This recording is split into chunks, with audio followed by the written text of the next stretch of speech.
day in English literature. I am taking your chapter 7, Bridges of Love.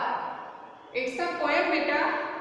A poem by Pratap Rastogi. Pratap Rastogi is the composer of this poem. So beta, let's start our poem. What the poet is saying? The title of this poem, beta, as you can see, the Bridges of Love, means the bonds of love, prem ka bandhan. Okay, so let's start our first paragraph. Eat less, think more, read and work. The poet is saying that eat less, think more, read and work, यानी the person, बेटा ऐसे व्यक्ति कि जो कम खाते हैं, think more, ज्यादा सोचते हैं, read and work, और जो पढ़ते हैं, कार्य करते हैं, ऐसे व्यक्ति कभी भी अपनी लाइफ में फेल नहीं होते. They can never be failed in their lives. They alone fail who shrink and shut. आगे पोएट ये कह रहे हैं कि ऐसे व्यक्ति जो हेजिटेट करते हैं यानी हिचकिचाते हैं, किसी काम को शुरू करने में या किसी काम को करने में वो हिचकिचाते हैं, हेजिटेशन होती है उनको. And shut means to avoid work, वो काम को अवॉइड करते हैं यानी काम से जी चुराते हैं. ऐसे व्यक्ति अपनी लाइफ में कभी भी सफल नहीं होते, वे हमेशा ही फेल होते हैं. As you can see students, our first the word is shrink. Shrink means hesitate. Okay students, now shut. Shut means to avoid what?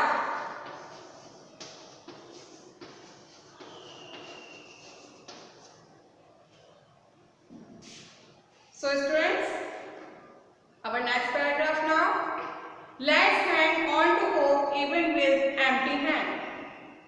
The poet is saying that कि बेटा हम पर कभी अगर ऐसा टाइम आए कि हमारे पास कुछ नहीं है, ओके, हमारे हाथ जो है वो एम्प्टी हैं, हम फ्री हैंड हैं, खाली हाथ हैं, तब भी हमें ऐसे में होपलेस नहीं होना चाहिए. हमें कभी उम्मीद नहीं छोड़नी चाहिए, हमेशा उम्मीदों पर कायम रहना चाहिए. Nature is generous enough in every land.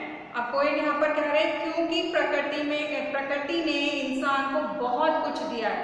हर जगह पृथ्वी ने हर इंसान के लिए कुछ ना कुछ अवश्य दिया है. Now the next paragraph, but as you can see one next word is generous. Generous means liberal.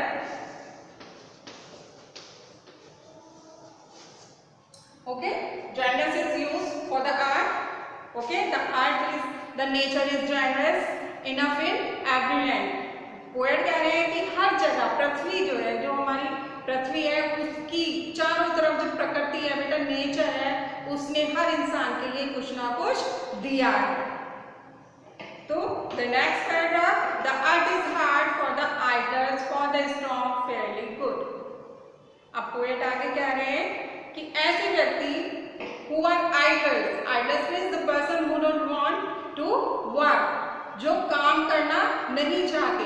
आलसी, idlers means आलसी, lazy हम जिनको बोलते हैं.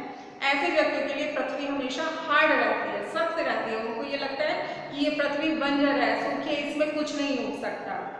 For the strong fairly good. और जो व्यक्ति स्ट्रॉन्ग होते हैं, पावरफुल होते हैं, मेहनत करने वाले होते हैं, उनके लिए वो धरती हमेशा हरी भरी रहती है.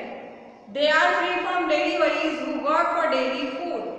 अब ये कह रहे हैं कि ऐसे व्यक्ति हमेशा चिंताओं से मुक्त रहते हैं, जो बहुत ज्यादा मेहनत करते हैं अपने दैनिक जो उनका भोजन होता है बेटा, 2 समय का 3 समय का, उस भोजन को प्राप्त करने के लिए वो बहुत ज्यादा मेहनत करते हैं कि वो किसी तरह से अपनी अर्निंग कर सकें. So now next paragraph. If you wish to be free from pain and sorrow, toil today and trust tomorrow. How beautiful lines the poet has expressed to his students. Now listen carefully. The poet is saying, if you wish to be free from pain and sorrow, poet wants to say to you, okay students, poet जो है वो आपको भी समझाना चाह रहा है इसके थ्रू. पोएट कह रहा है कि अगर आप आज ही चाहते हो कि आप आने वाले कल के जो दुख हैं, आपके जो कष्ट हैं, वो उनसे आप फ्री रहो, तो इसके लिए आपको क्या करना है, आज क्या करना होगा, टॉयल टुडे, उठकर खड़े होना है और मेहनत करनी है। Toil means work hard, okay, and trust tomorrow, trust means to have faith in, okay, as you can see our next word is toil. Toil means work hard.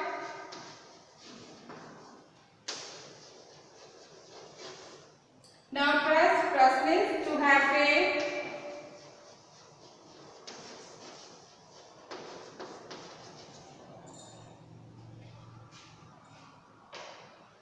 आने वाले ब्राइट फ्यूचर के लिए हमें आज क्या करना होगा, हमें आज मेहनत करनी होगी और आने वाले कल पर विश्वास रखना होगा। Now बेटा, the last paragraph of this poem, let's take a vow. Vow means pledge, promise. यहाँ पर पोएट कह रहे हैं कि आइए आज हम एक प्रतिज्ञा लेते हैं, एक वचन लेते हैं। As you can see, our next word is vow. Vow means pledge.